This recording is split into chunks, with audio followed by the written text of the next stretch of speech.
Le poste de latéral est un poste qui nécessite de pouvoir répéter des courses sur longue distance à haute intensité. Il nécessite de même une bonne maîtrise technique, que ce soit pour relancer ou pour apporter un plus offensivement. De même, une bonne agressivité sera nécessaire pour remporter ses duels avec son adversaire direct. L'entraînement du jour est donc dédié aux latéraux qui souhaitent s'entraîner seuls. Après avoir pris au moins 5 minutes pour bien s'échauffer, on commencera la séance par un exercice purement technique où après avoir disposé quelques coupelles, on devra les contourner avec l'extérieur du pied. On utilisera les deux pieds sur cet exercice, le pied droit à droite et le pied gauche à gauche. On fera entre 6 et 10 passages, avec au moins 20 secondes de repos entre chaque.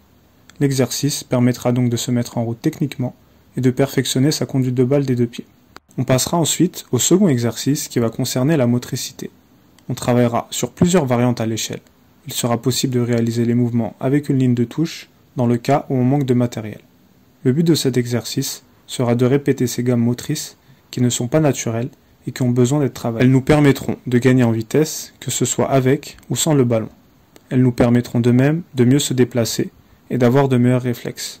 On pourra donc travailler sur plusieurs variantes en essayant de mettre une vitesse maximale tout en utilisant ses bras. On fera différents passages pendant 5 minutes. On essaiera de privilégier la qualité et on prendra du repos quand on en ressentira le besoin. Pour le troisième exercice, on combinera de la vivacité à de la technique. On disposera quelques coupelles alignées et on fera une variante athlétique à l'aller et une variante technique au retour. On pourra donc faire des pas chassés, des montées de genoux ou encore des déplacements latéraux pour l'aller, puis revenir en slalom pied droit, pied gauche, en double contact ou autre. Il sera intéressant d'utiliser les deux pieds et chaque surface du pied pour élargir sa palette technique. On travaillera ici aussi sur 5 minutes au total en récupérant en marchant après chaque passage. On a donc travaillé jusqu'ici sur petit périmètre, voyons à présent comment on peut développer ses qualités sur de longues courses. Le quatrième exercice consistera à effectuer un grand slalom dans le but de travailler sa percussion. En tant qu'arrière latéral, on sera amené de temps en temps à accélérer avec le ballon. On devra alors être apte à maîtriser cette situation. On placera donc des coupelles à gauche et à droite du terrain et on mettra un maximum de vitesse dans sa conduite de balle. On pourra finir par une frappe au but ou alors viser une zone en particulier. On fera 6 passages sur cet exercice avec un temps de repos de 2 minutes.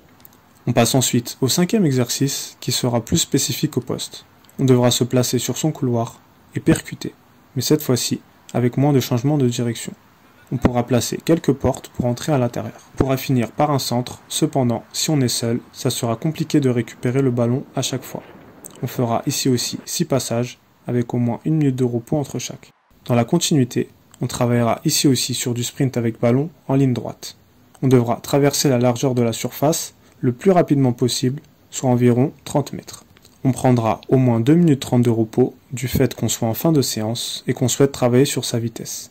On se donnera à fond sur chaque passage et on pensera à s'hydrater pendant les temps de repos. On finira enfin cet entraînement par une série de crossbars et de frappes.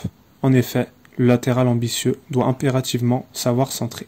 C'est donc un aspect à répéter régulièrement. On travaillera donc ici sa précision sur le gelon, ainsi que la technique de tir ou de centre. On travaillera sur une période de 5 à 10 minutes en répétant pied gauche et pied droit. On n'oubliera pas de s'étirer de manière statique pendant au moins 3 minutes afin de faciliter la mise au repos du corps et la récupération. Si on résume le travail individuel d'un latéral, on doit d'abord travailler sur ses premiers appuis, ainsi que sa maîtrise dans les petits périmètres. Après cela, on doit améliorer sa vitesse de percussion sur des distances plus importantes, et enfin, on doit répéter ses passes mi-longues pour s'améliorer dans les centres. C'est la fin de cette vidéo. Comme d'habitude, je t'invite à liker, commenter et partager. Abonne-toi et active les notifications pour ne rien rater des prochaines vidéos. D'ici là, je te dis à très vite pour d'autres contenus sur l'entraînement. Donc voilà, je recommande ce livre pour les footballeurs. Karim Tarwat.